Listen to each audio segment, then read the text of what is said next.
শ্রম কোড বাতিল সহ একাধিক দাবিতে কেন্দ্রের বিজেপি সরকারের শ্রমিক বিরোধী নীতির প্রতিবাদে ৯ই জুলাই সারা ভারত বন্ধের ডাক দিয়েছে সমস্ত বামপন্থী শ্রমিক সংগঠনগুলি।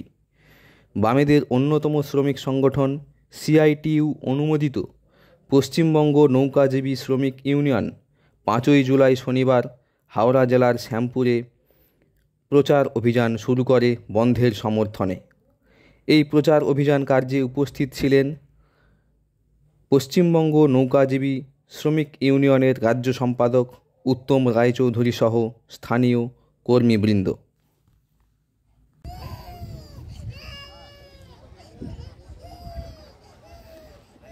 এখন বক্তব্য রাখছেন পশ্চিমবঙ্গ নৌকাজীবী ইউনিয়নের অন্যতম নেতা রুহুল আমিন। আমরা বহু হাজার হাজার মানুষ নৌকো চালিয়ে জীবিকা নির্ভর করি, অতএব আমাদের এই কাজটা যাতে সবসময় শান্তিভাবে হয়, কোনো ঝামেলা ফামেলা যদি না থাকে, সেই জন্যে আমাদের আবেদন।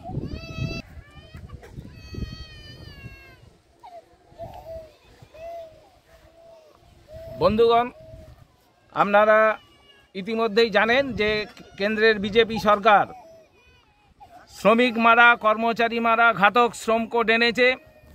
সেই শ্রম কোডে বলা আছে যে একটা মালিক, কর্তৃপক্ষ বা কোম্পানি একজন শ্রমিক বা কর্মচারীকে 8 ঘন্টার ওপর 12, 14, 16 যা মনে করবে তাই কাজ করাতে পারবে এবং বিনিময়ে রোজ দেবে এক মজুরি।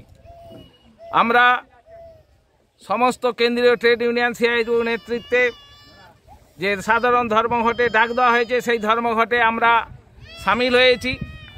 পশ্চিমবঙ্গ নৌকাজীবী শ্রমিক ইউনিয়নের পক্ষ থেকে আমরা আবেদন করছি সারা দেশে, সারা রাজ্যে যে 9 তারিখ নৌকার সাথে যুক্ত শ্রমিকরা কেউ কাজে যোগ দেবেন না। লঞ্চে